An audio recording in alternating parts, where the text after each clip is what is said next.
Swede, can you say like anything? Anything. I can say anything. Perfect. Yeah. We got Swede like that? Huh? We got Swede like Yeah. that? Oh, so that's good. That's working good. Yeah. Beautiful. All right. IG live lane This as is well. probably going to be an hour, so I'm going to give it a try. Is this live or pre-roll? No, we're live. Oh, shit, we're live. It says end stream if you want. So. Wow. All right, cool. All right, let me get the Instagram set up as well. Yeah, I'll wait till 4 o'clock. Here, do you want this one? Do Oh, it. you're fine, man. Over there or something? Wow, we still got a few minutes. Yep.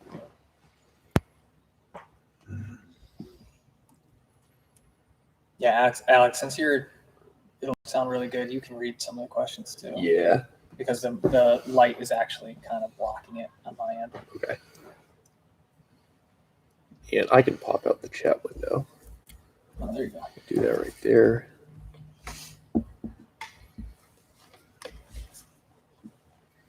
Scale this guy down.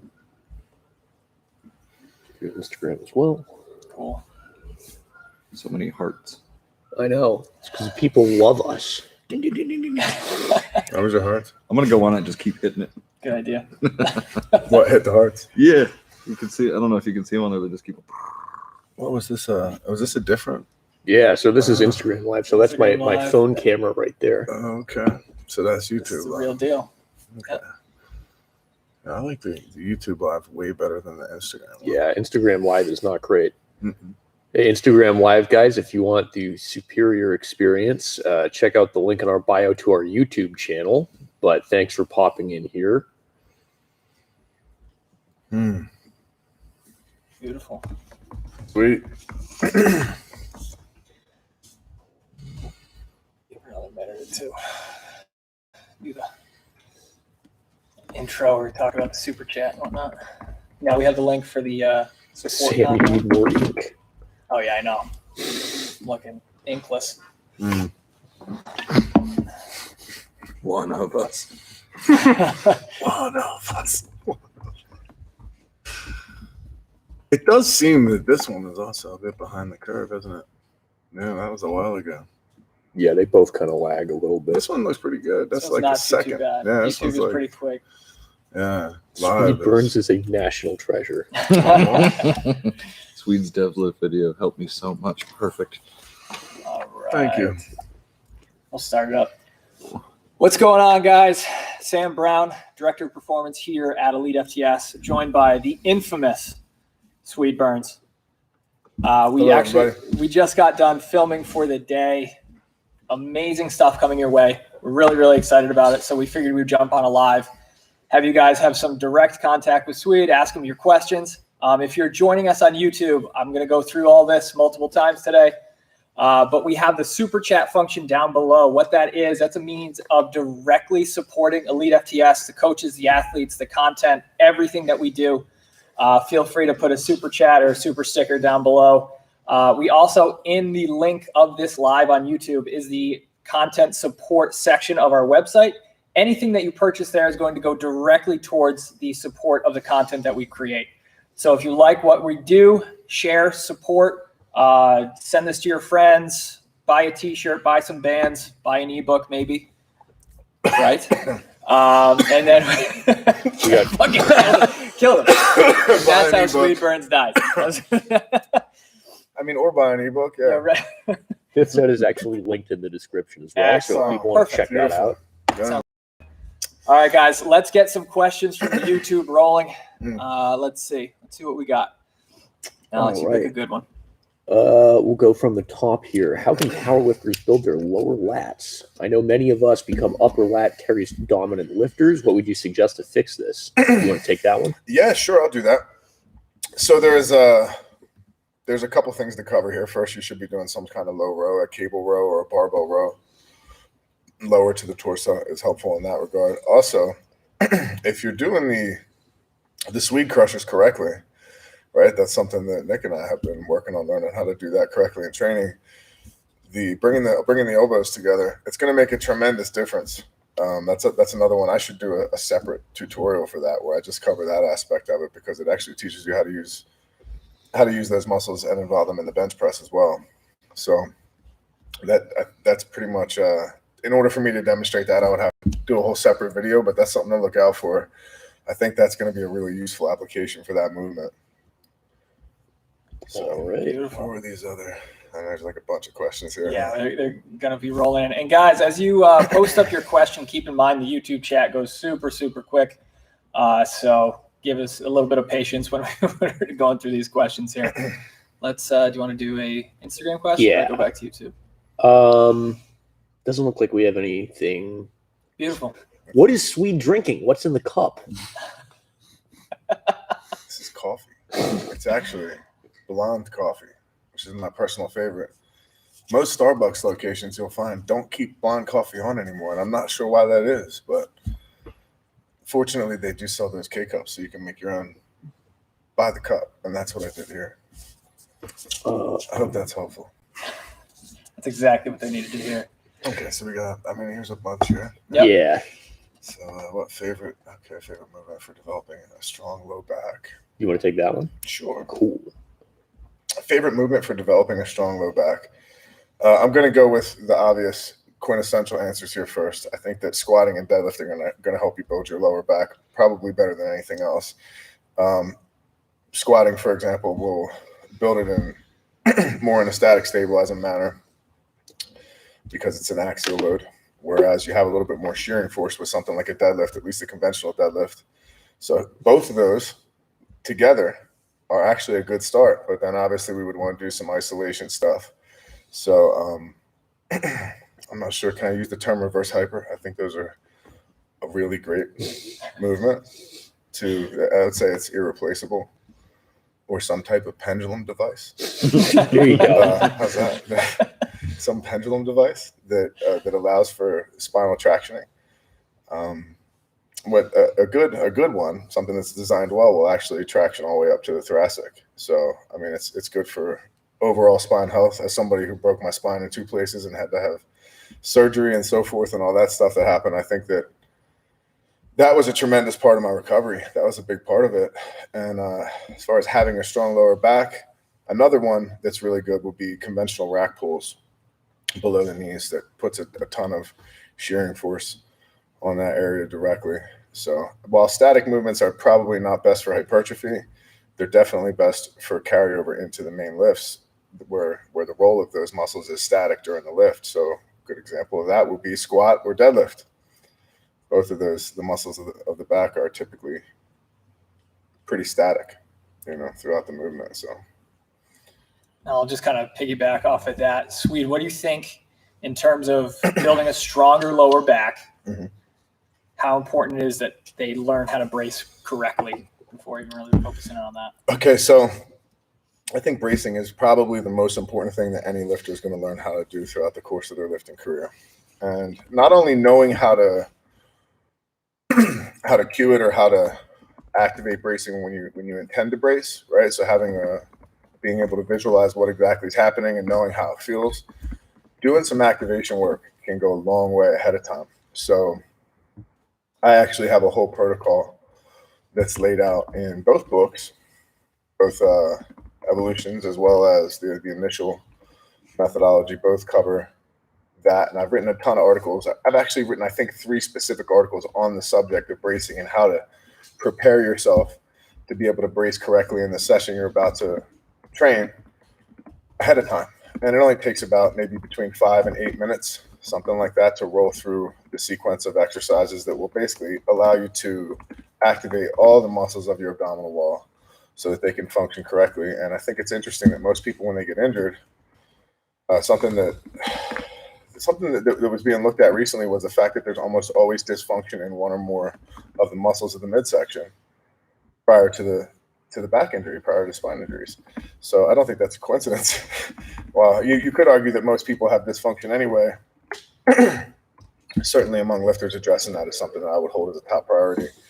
So bracing is crucial. I think it's maybe learning how to brace correctly is going to develop the muscles of your lower back as well as the circumference of your abdomen. So like internal, external obliques, that's another thing that I think is overlooked in terms of back strength, because if you don't have the ability to have that full circumference braced correctly, then everything else, the weakest link in the chain is what's going to break. That's always what happens. So everything's as weak as the weakest part.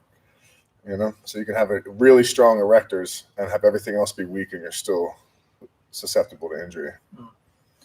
So let me just shout out Paul Chapin here. He said, no question, just thanks for Swedes and FTS's example of character encouragement. Thank you very much for that super chat. That was awesome.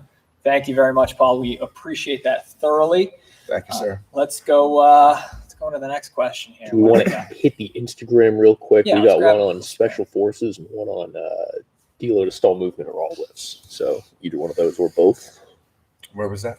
on the Instagram. The Okay, dead mouse yeah. cursor right Questions there. here? How do you train Yeah. someone that wants to go into the special forces? How would you train someone that wants to go into special forces? All right, so I'll put it this way.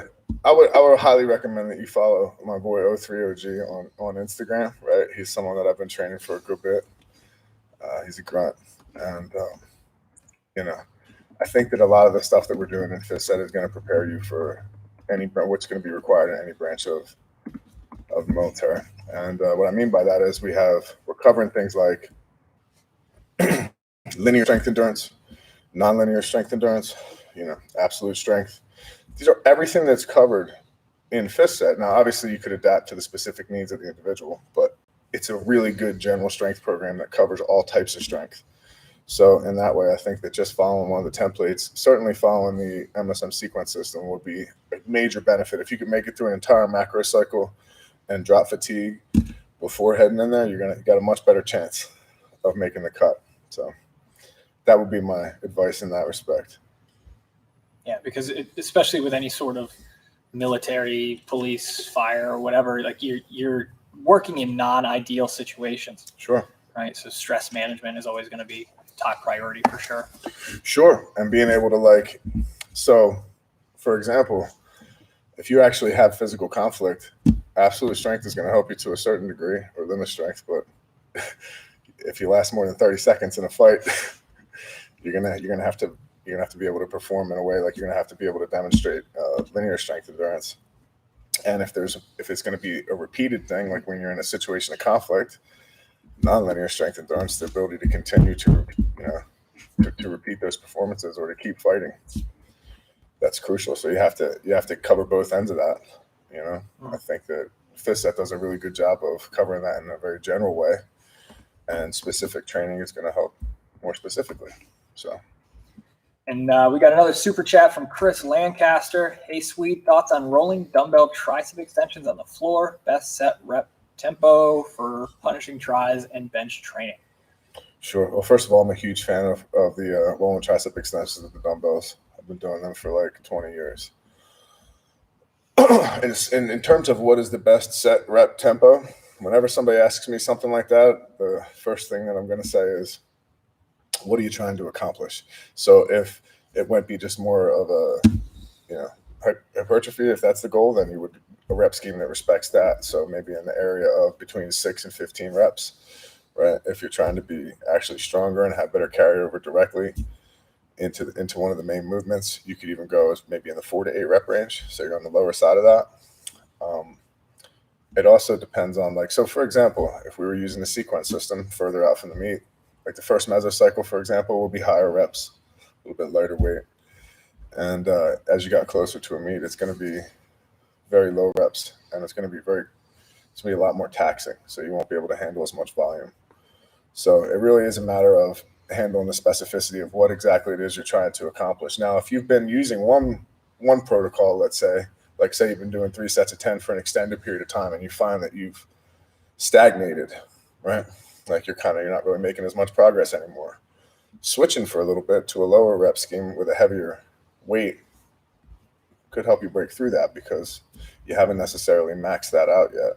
So you can also just generally rotate. If you don't have any specific goal, you could maybe do 3 to 4 months with a certain rep scheme, but trying to be progressive the whole time.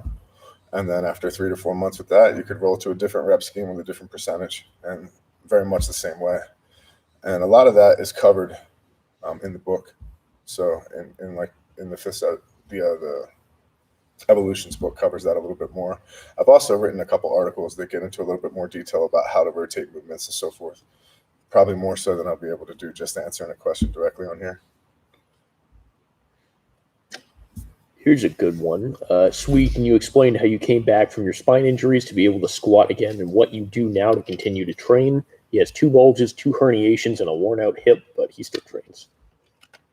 Well, hats off to you for still training.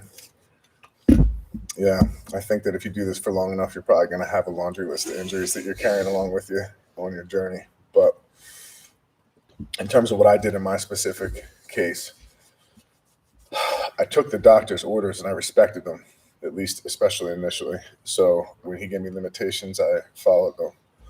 I obviously was in a very bad situation. I had to have surgery. I couldn't stand or walk. I couldn't even make it to the bathroom from my hospital bed when I went into the hospital. So to give you an idea how bad it was.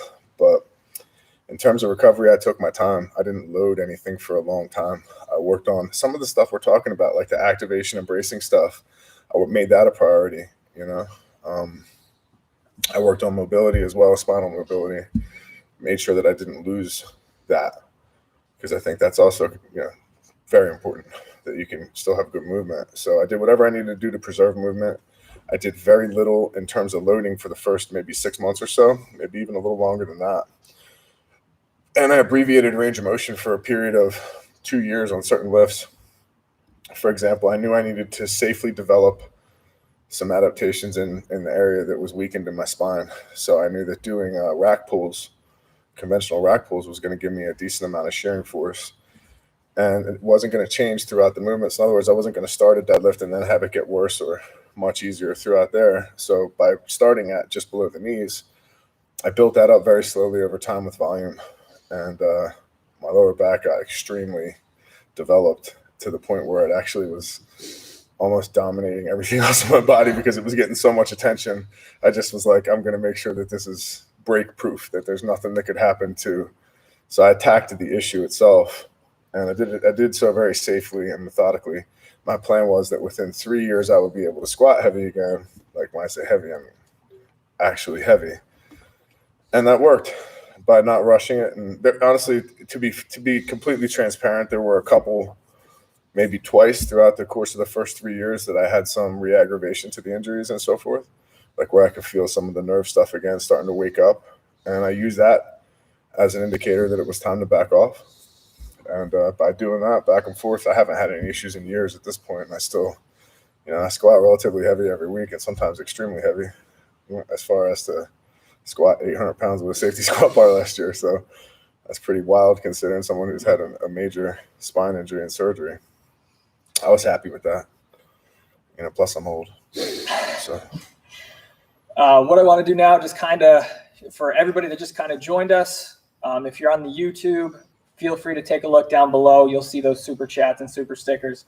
That's how we will guarantee to answer your question. We also, down below in the YouTube section, you will find the content support or the support content section of our website. Here, anything you buy is going to go directly to supporting what we do with awesome coaches like Swede, all athletes that come out, and all the material that you see in our educational series, videos, articles, everything.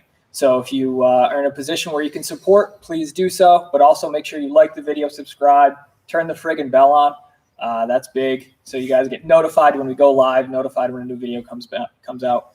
And and if you're no, you go. No, I'm sorry. I just wanted to say that I see everybody that's saying thank you and not necessarily asking questions, but saying thank you and appreciating the videos and stuff that we've already put up. Like, I appreciate you guys saying that and reaching out and saying thanks. We're not ignoring you. Mm-hmm. We're just trying to use this opportunity to get good questions in. How many people are we up to on YouTube? This is we got like 100 concurrent, 110 concurrent. Beautiful. Nice. Love that. Cool. All right, let's grab another one. So here's one from the Instagram that's pretty good. Is overcomplicating programming one of the biggest mistakes you see from powerlifters? We literally just talked about that. Yeah. Man, how about it? How about it? Yeah, I would say absolutely.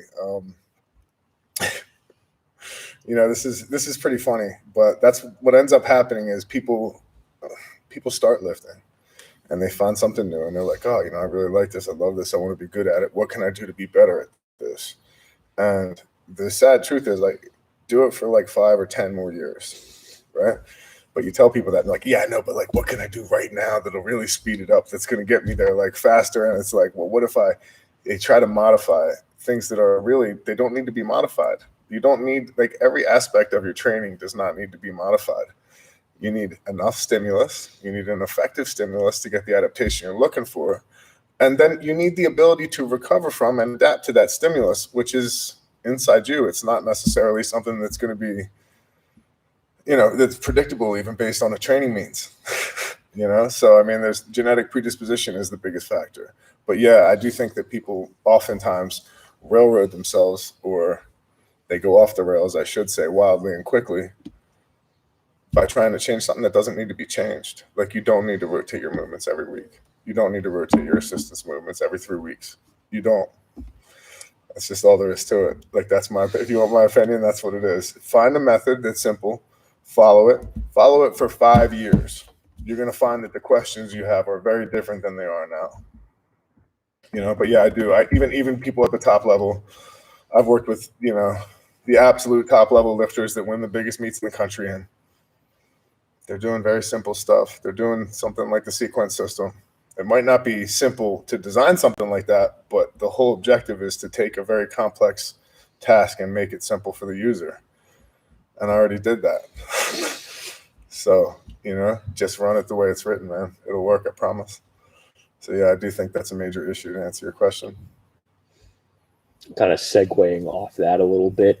This guy's, I'm sure you get this all the time, but would you recommend resetting your training max at the beginning of a 5th set meso to take strength gains into account? No. And here's why. You didn't get that much stronger in 8 weeks. You didn't get that much stronger in 6 months. Let's say you added 20 pounds to your lift in 6 months, right? Let's do the math real quick. 80% of 200 or 80% of 220. Well, how much is that going to affect what your lifts will be in training? Right? You're focusing on the wrong things. You don't need to do that. In fact, I would say, first of all, for anyone who's running 5th set, do yourself a favor. Run the sequence system. Run the MSM sequence system. There are templates that are in the end of that book that are free. You can just take them and run them. It's 6 months of training, right? Things can be changed within there, but the assistance, everything, the MSMs, everything is going to change with each mesocycle for you. You don't need to reset the training maxes. The idea that you need to come in with this like highly sophisticated ability to measure how hard something was in training each week in order to continue to make progress is absurd. It's a lie that people are selling you so that you'll pay them money to tell you what to do. Period.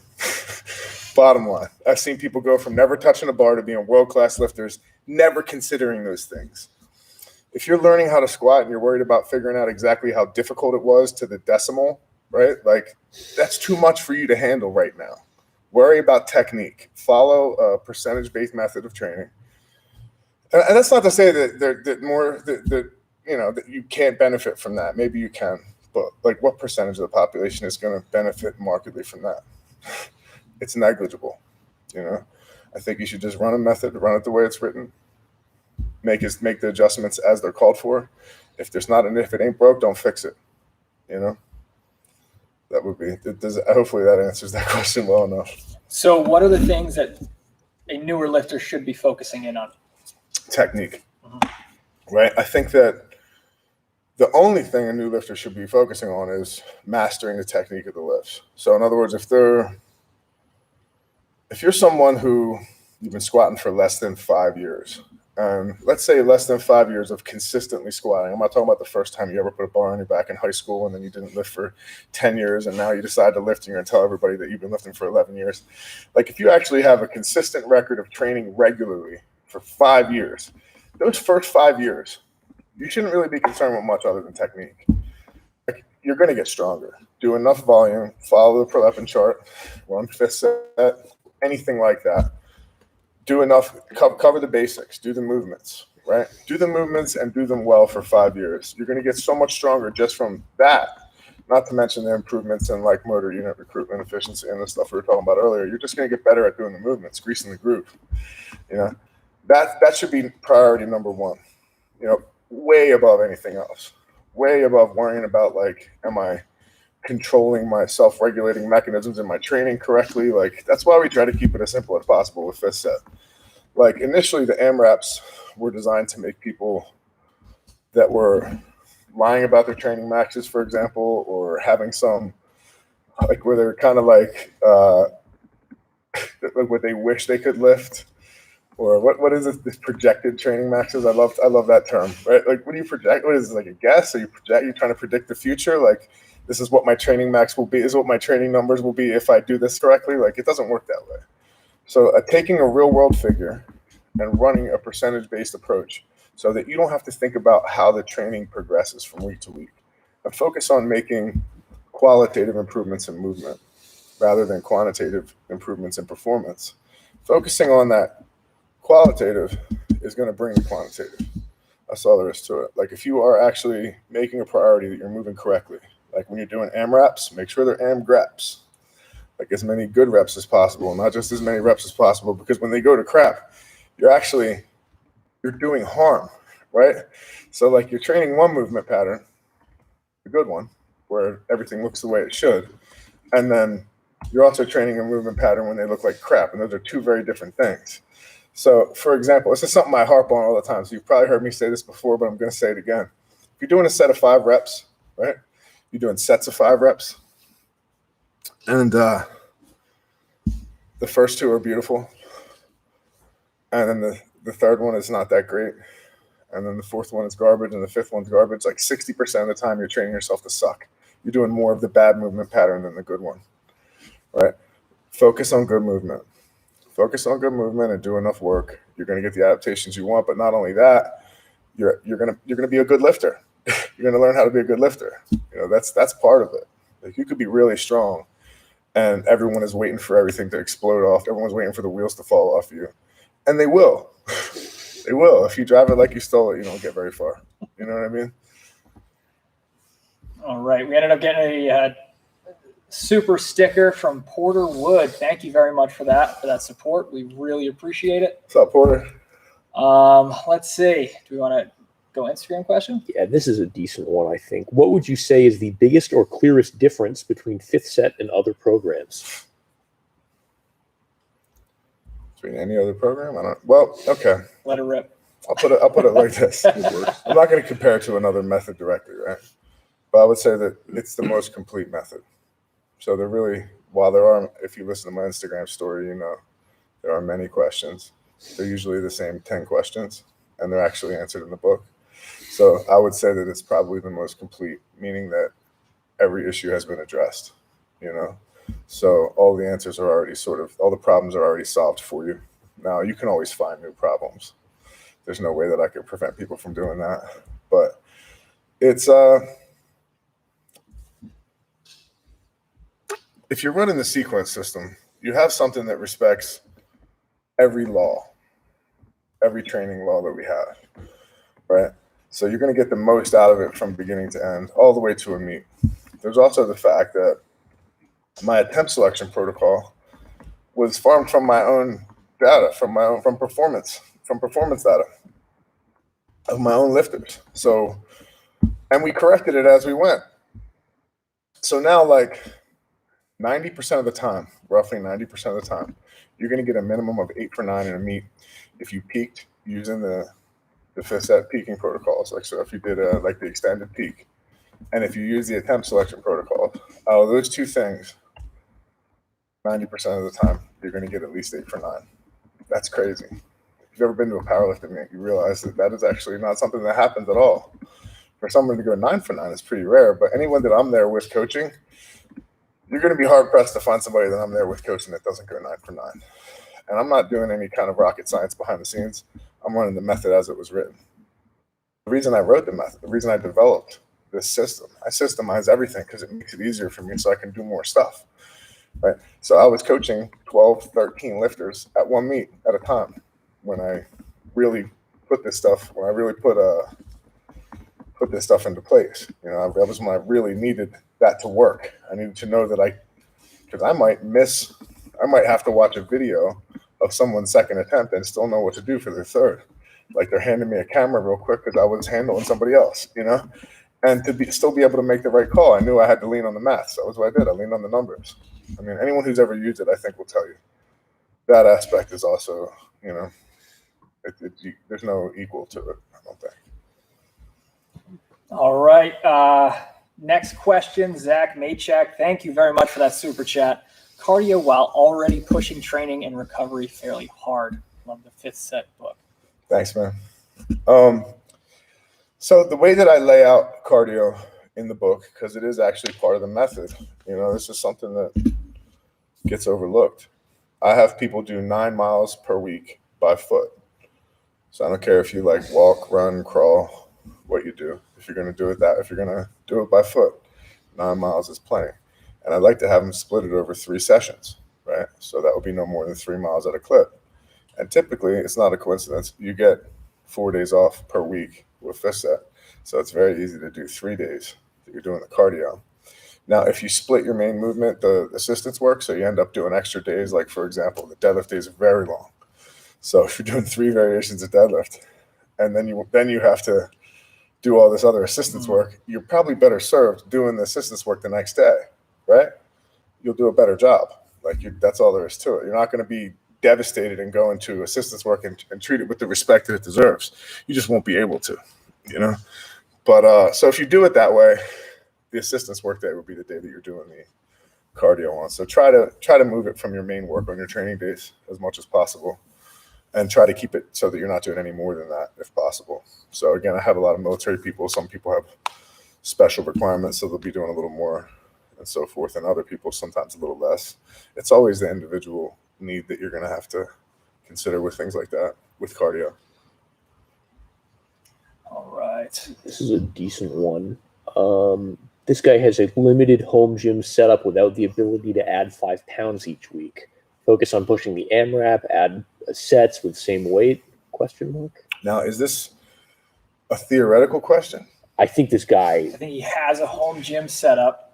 But if you're not able to add 5 pounds per week, you could get a pair of 2.5 pound plates for really cheap, right? So that's an easy to overcome problem if you're not in prison, which I actually was when I initially developed the method. So it was hard for us to do that. And what we would do was we would get horseshoes and tie them onto the bar to add weight. So, I mean, for someone who's out in public, you're not be able to find stuff to incrementally load. That's just the thought. You could focus on the AMRAPs, and yeah, I've absolutely done that for different periods of time. Yeah, you could focus on that. The problem is that you're accumulating, central fatigue will accumulate throughout the course of the mesocycle. So there's no guarantee that you're going to be able to do more, even though you're focusing on the AMRAPs. You may still be suffering in terms of, accumulating more fatigue, which fatigue inhibits your ability to express your level of fitness, in this case, your strength. So there's a lot of factors, in other words. Just because you don't get a PR on your AMRAP, that doesn't mean that you're not progressing. In fact, you could be progressing very well and never get a PR on your AMRAP. The real judge of that should be how you do in a meet or how you do in a peaking cycle, But the meet is where the rubber meets the road. I've never had anyone have an issue. All right, let's jump over to Instagram for this question. Swede, let's do best traction exercises without a reverse hyper. So there's this thing called a PCD. I am a huge fan of where this is going. This is a posterior chain developer. Now hear me out. On one side, you have a glute ham raise. On the other side, we have a pendulum device. Link that shit. Bring that up on I can't link it on Instagram. It's amazing. You put it on YouTube. You can't link it? Put it on YouTube. We got it. Since you went incognito on me. Oh, there you go. Okay. Here we go. Yeah. So if you guys don't know what he's talking about, we'll put it in the YouTube YouTube comment section. And all kidding aside, it's very difficult to get effective traction without that movement. You can do what I said, but if you're looking for a way to replace that movement off of a template, using Fifth Set that has that on there, we've seen some of the best results by combining pull-throughs and back extensions on a 45-degree back extension. So, but there's no suitable replacement for what you're referring to in terms of traction in the spine, in my opinion. This is an interesting question right here. Cody Plum with another good one. Swede, do you do anything specific in training to be prepared for a possible 4th attempt at a meet? I feel like I missed a fourth last weekend due to endurance rather than strength. Bench only competitor. So here's my stance on that. Your fourth probably should have been your third. And the reason I say that is if you're using some sort of predictive tool to call your attempts, like the formula, like the attempt selection formula that we use with fifth set, which for example is like your thirds would be 104% for squat and deadlift, and it would end up being 102.5% for bench press, and those are the upper limits. And we always will call that based on the speed of the second. There may be something additional in the tank, and if there is, by all means, take it. But if you're saying that you missed a fourth attempt because you should have made the other one a little heavier, keep in mind that attempts should not be any more than 7% of the max. Okay, so if you're jumping more than 7%, we analyzed a lot of performances, and it looks like there's a huge deviation right around 7.5%. So larger jumps than that, anything 8% or more, the likelihood that you're going to miss goes through the roof. So I wouldn't take bigger jumps. In terms of how you could prepare for that in training, there's really no way, because it's a neurological consequence of training that heavy. It's not really that you're just fatigued. It's not that you're just tired. There's no way to really prepare yourself to do more work like that. You know what I mean? Not in a way that's going to translate into being able to hit another attempt in a meet. You know, I think that it's so with powerlifting, there's a lot of strategy to consider. What are you open with? Keep in mind that what you open with, you're only going to get to go up a maximum of 7% to your second attempt. And then keep in mind, it's even less than that for your third attempt bench press. So you could kind of reverse engineer it and do it that way. That would just be a matter of application. I would not modify your training in attempts to be able to hit a fourth. I would modify your attempt selection with the goal being that you'd be able to hit all three lifts, maybe slightly heavier. All right. Just want to mention this again. If you're on YouTube, down at the bottom, there is something called a super chat and a super sticker. It's a way of directly supporting Elite FTS, what we do, and awesome coaches like Swede here. Also in the bottom of the YouTube channel, you'll find the link to our content support section, where everything in this section will go directly to supporting the content that Elite FTS puts out all over the internet, all over our website, everywhere. So feel free to support if you can. And let's jump into another question. Swede, do you want to answer what your diet and training look like these days? Yeah, sure. I'm happy to do that. My diet is pretty simple. So my first two meals are like higher fat, maybe moderate carbohydrate, moderate protein. And then, because I find that I'm able to do more work that way. It's like intellectual work, like focusing on writing and things like that without becoming as distracted. So I'm modifying my diet to fit different goals than just performance. I always will do a higher carb meal before training, and then I'll probably do some sort of carbohydrates during training and after training as well. I'm a little bit lighter now. I'm about 260 to 70 pounds in that range. So it's not like I used to be where I had to force food all day, every day to maintain a certain size, you know? So, yeah, so basically like, for example, like a normal day will look like, if I'm going out to work somewhere, I'll have like 60 grams of whey protein and then some nuts, like either peanuts or cashews or almonds. I get the big jugs of those at like Sam's Club. And I'll do, so basically a Swede handful is it's about 35 grams, you know? So if I, like, as much as I can fit in my hand, that doesn't mean a handful for the average person. It's probably different. My hands are a little bit, as you can see, insane looking. But yeah. So that I repeat that meal twice, and then I'll have some higher carbohydrate meals later in the day. I do most of my eating towards the evening now. And as far as my training, right now I'm in a maintenance phase with my training, where I'm trying to get everything to heal up, and then we're going to train for something.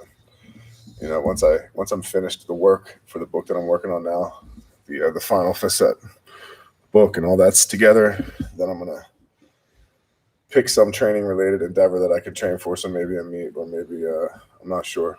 We'll see. Maybe I'll take another run at that squat that I was trying to do before.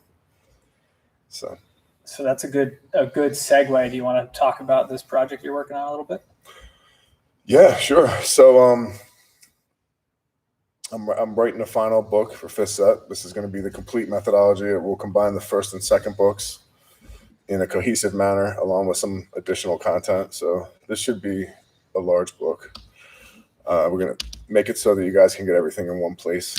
So really all you'll ever need is this book if you're trying to run the method on your own. And this book is actually also going to serve as the textbook for the coaching certification course for Fifth Set, for people that are using Fifth Set with their lifters. So you can understand the ins and outs of using the method correctly so that it can be the most effective for your lifters and make you look the best as a coach. But also the book itself is going to be available for people to purchase on their own. And if you're not coaching other people, you could learn stuff from it that way as well. Also planning to put together some resources on YouTube that will be searchable and indexed in terms of Q&A, because the questions that I do answer, like I was saying before on my story, are the same, maybe 20 questions, and I've answered them thousands of times. So it can be nice to have them all in one place and be a good resource for everybody that does a certification or purchases the new book. So jumping back to the Instagram real quick, this guy says, long arms and bench press. What can I do? I got some pretty long arms, dude. What can you do? I don't know. Maybe if we're going to compare you to me, you could bench at 550 pounds at least. You might be able to do more. I do think that certainly I know that there are differences in terms of leverage that'll be beneficial to certain people, and that is genetic predisposition, man. That falls right into that category. It's something that you really can't change about yourself. I don't think you need to train differently to accommodate that, but if you have long arms, you're probably going to need to weigh more. So you're going to need to be more heavily muscled. It's going to take you longer to achieve the status of being heavily muscled, maybe I should put it that way, than it would for a guy that's like 5'6", right? Obviously, when you got somebody that's got long arms, is well over 6 feet tall, it takes a lot longer for someone like that to be thick enough to have the joint stability to have an impressive raw bench press, you know. But so get big, eat. That's my best advice to you, is that your body weight is going to have to improve in order to get your bench bigger. And once your bench is already bigger, it's fairly easy to trim down and maintain, for the most part, that strength. Good question. This is a good one. Yeah, I just saw that one too. If I've not read Fifth Set yet, would waiting for the final book be beneficial, or should I get the first 2 books? That really depends. So if you're somebody who you're trying to start using it right now, I would say at least purchase Evolutions, and you could run the sequence system just off of those templates, you know, and it'll also give you a good primer of everything that's coming up. Evolutions is interesting too, in that it gives you a peek into where a lot of the stuff came from, what the basis is for the way that we develop the method. Some of the backstory behind all that, how to apply different things, different protocols, how and when, like when you would use this protocol for who. There's a whole section on that. So, I mean, I would say it will benefit you to read those books eventually. If you're going to wait, at some point, it should all be included in that final text when it's done. Beautiful. So hopefully that answers your question. For sure. There's this, you know, depending. It depends. It always depends, to answer the question correctly. Guys, we only have a few minutes left here. Post up your questions. If you want it answered by Swede right away, we always have that super chat function at the bottom. That's a very good way to get our attention right in a very quick manner. Let's see. Let's go to Swede. Your very high rep protocol is beautifully painful. How did you come up with it? Yeah. So it was, I was experimenting with the idea of combining metabolic and mechanical stresses as a stimulus for hypertrophy, right? And so I didn't want to lose the mechanical aspect of it altogether, right? I didn't want that to be less mechanically stressful. Yeah. And I didn't want to create a lot of systemic stress, but I wanted to see if there was a way that we could kind of kill 2 birds with 1 stone in terms of helping recovery, as well as eliciting some additional adaptation, you know? So what ends up happening is people that do like the very high rep protocol, for example, on say bench press on their second pressing day, they're doing like say a wide grip for multiple sets of 25, and the percentage is in the neighborhood of 50%, a little bit slightly above that. What they notice, what I've seen on the large is less elbow trouble, less shoulder trouble. Everything seems to recover a little bit better. And it's an additional stimulus for hypertrophy. So, there's really no downside to it because it doesn't cost much in terms of recovery. In fact, I would say that there was another, we included another in that book. And it's actually an article that you can get on Elite FTS. I believe it's on my columns right now. You could find it. It was a metabolic stress protocol for hypertrophy. And what you could do is, basically, I tested it out on first a handful of lifters that I worked with in person, and then I started using it with online people as well. So we tried different types of metabolic stress stimulus to see what was actually going to do something other than make you feel good while you were doing it. Where you're all pumped up and it feels like you've accomplished something, but have you? I think that is something that at this point, I would say that it's above reproach. It works. No one's going to question that it works at this point. In terms of how it works, again, it's a combination of metabolic and mechanical stresses in terms of stimulus. So it's not very expensive in terms of recovery, and it does provide you some additional adaptation, and it also helps with recovery from the other training that you're doing. So, all right. I think we got time for one more question. Let's see what we got. Hey, you sound like you're taking a flight? Come on, we're not going to do that question. There you go. Let's do it. No, I'm just playing. Now you can pick your. No, what do you think? Let's hear it. The large. Well, I don't know. Do I get a weapon? Barehand. Let's do two animals, one with a weapon, one barehanded. All right. So if I get a sling, I could probably kill either a bear or a lion or both. Oh. Yeah. But if I have to do it barehanded, wait a minute. Are these bare hands? Like, do I like you get the hands of you the were bear? you were just taking a jog down the trail and fucking something popped up. And what is it? I got bare hands though, right? Yeah. Well, whatever it is, it's gonna die. I think I could easily kill a lion with bare hands, and I could probably even kill a bear with bare hands because I would be more like agile. Are you taking this as a pun? Like you have the bear's hands, or Right, bare hands. Could you have a? No, I'm going with your. Just plain old your fists. fist. Could you get a larger handful of cashews with bare hands or Swede hands? I think Swede hands would do this because I have also Swede fingers, Yes. whereas Bears don't have sweet Bears fingers. just have claws. Have you ever seen my dog? He just has these claws. It's just a lot like that. He's basically a bear. And Sometimes I they wrestle with miss him all the time. I've never lost. So, for what it's worth, I have a 200+ pound dog that I can routinely force to submit. Just have to let him know who's boss. Let him know Just who's kidding. boss. He's great. Was there any real questions? All right, let's get a real. Let's finish up with This a is real actually question. this is kind of a real one right here. If I have $500 to spend at the Elite FTS store, what specialty bar would I buy? Dude, I'm not sure of prices, so let me just go ahead and tell you.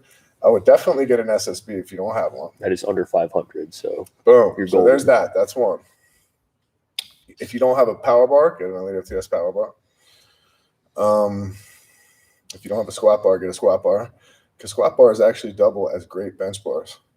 A lot of people don't realize that, but so bench bars and for example, if you did equipped bench, it's a heavier bar and it's a longer bar. So you have to train for that. So a squat bar works great. Instead of paying the extra money to just get a bench bar that's longer and thicker, you can just substitute with a squat bar. And if you train your bench with a squat bar, a regular bar is super easy. It's another thing, but Cheat codes. yeah, that's something to think about. Yeah, those are all, I think, valid options for under $500. right. All right, I think that'll do it, guys. Thank you very much, YouTube and Instagram, for stopping in and checking this out. If you have any more questions, check us out on elitefts.com. Thank you very much for Swede for coming out. It was a fantastic day. We had amazing videos that we did. Good time. Excited to be able to Happy to help. bring that content to you guys. Yeah. And yeah, thank you guys for stopping in, and we will see you in the next one. All right. Peace. Thanks, guys.